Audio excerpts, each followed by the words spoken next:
PM विकसित भारत रोजगार योजना लॉन्च। स्वतंत्रता दिवस पर प्रधानमंत्री नरेंद्र मोदी ने युवाओं को बड़ा तोहफा दिया। 1 लाख रुपए करोड़ की रोजगार योजना शुरू की गई है, जिसके तहत करीब 3.5 करोड़ युवाओं को नौकरी का अवसर मिलेगा। खास बात यह है कि प्राइवेट सेक्टर में पहली नौकरी पर युवाओं को सरकार की तरफ से 15,000 रुपए मिलेंगे। दिवाली पर जीएसटी में बड़ा बदलाव। पीएम मोदी ने ऐलान किया कि दिवाली पर देश को जीएसटी सुधार का तोहफा मिलेगा। अब टैक्स की सिर्फ 2 दरें 5% और 18% होंगी। इससे खासतौर पर किसानों को राहत मिलेगी, क्योंकि कृषि उपकरण अब सस्ते दामों पर उपलब्ध होंगे।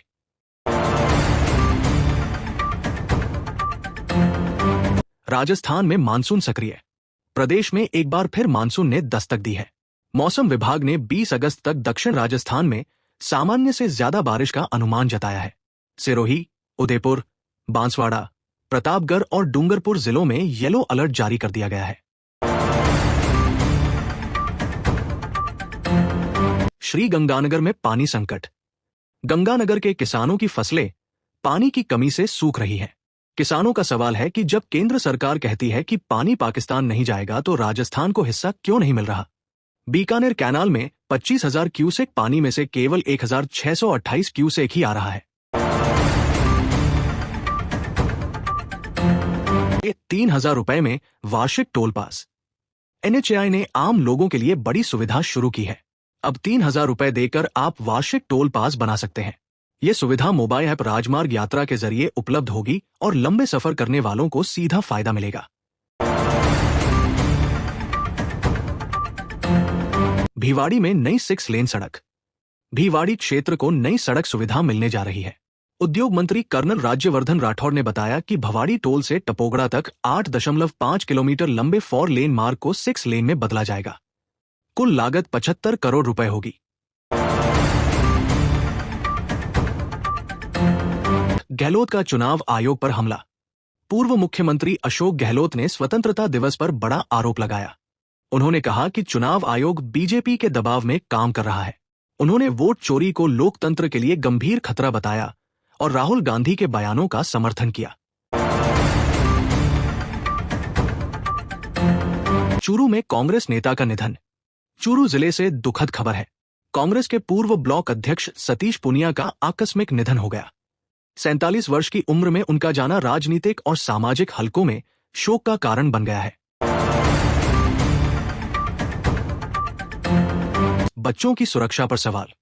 उदयपुर और बूंदी में स्वतंत्रता दिवस पर हुए हादसों में बच्चों की मौत ने सबको हिला दिया।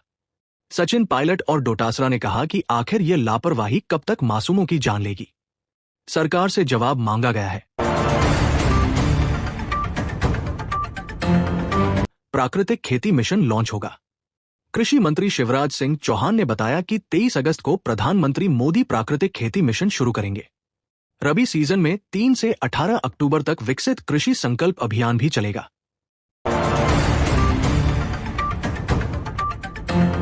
राशन कार्ड ई-केवाईसी से राहत। राष्ट्रीय खाद्य सुरक्षा योजना से जुड़े बुजुर्ग और छोटे बच्चों को बड़ी राहत मिली है। अब 70 वर्ष से ऊपर के वरिष्ठ नागरिक और 5 साल से छोटे बच्चों को ई-केवाईसी की प्रक्रिया से छूट दी गई है। ऊर्जा मंत्री बनाम बेनीवाल। ऊर्जा मंत्री हीरालाल नागर ने हनुमान बेनीवाल पर निशाना साधते हुए कहा कि उनका रवैया हमेशा बिल ना भरने का रहा है। यहां तक कि उनके घर का बिल भी सरकार ही जमा करती है। कांग्रेस का कैंडल मार्च।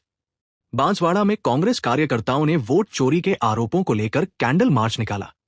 कार्यकर्ताओं ने नारे लगाए, वोट चोर गद्दी छोड़ो, और कहा कि देश भर में इस मुद्दे पर आंदोलन होगा।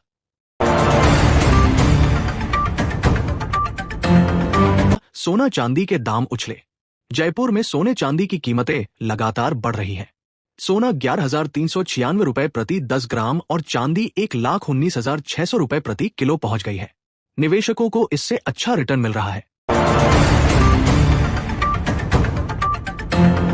नल कनेक्शन अब डिजिटल। राजस्थान में अब नल कनेक्शन के लिए सरकारी दफ्तरों के चक्कर नहीं लगाने पड़ेंगे। जलदाय विभाग ने पूरी प्रक्रिया ऑनलाइन कर दी है। एसएसओ आईडी से आवेदन कर कनेक्शन घर तक मिलेगा।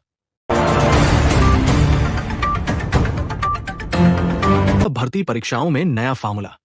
राजस्थान कर्मचारी चयन बोर्ड ने निष्पक्षता के लिए नया कदम उठाया है। अब नॉर्मलाइजेशन हेतु इक्व परसेंटाइल फार्मूला लागू किया जाएगा, जिससे हर उम्मीदवार को समान अवसर मिलेगा। जलदाय विभाग में 1050 पदों पर भर्ती। लंबे समय से खाली पदों को भरने की तैयारी हो गई है। अगले महीने जलदाय विभाग में 1050 पदों की भर्ती का नोटिफिकेशन जारी होगा। पटवारी भर्ती परीक्षा संपन्न। राजस्थान के 38 जिलों में पटवारी भर्ती परीक्षा आयोजित हुई। परीक्षार्थियों को 19 अगस्त तक रोडवेज बसों में मुफ्त यात्रा की सुविधा दी गई है। सांगानेरी प्रिंट पर संकट। अमेरिका ने आयात शुल्क बढ़ा दिया है। इसके चलते सांगानेरी प्रिंट कपड़ों के ऑर्डर रद्द हो रहे हैं और उत्पादन 50% घट गया है। व्यापारी अब स्थानीय बाजार पर ध्यान दे रहे हैं। बारिश का नया दौर शुरू। एक सप्ताह की राहत के बाद फिर से बारिश ने दस्तक दी। जयपुर मौसम केंद्र ने 24 जिलों में येलो अलर्ट जारी किया है और अगले 4 दिन झमाझम बारिश की संभावना जताई है।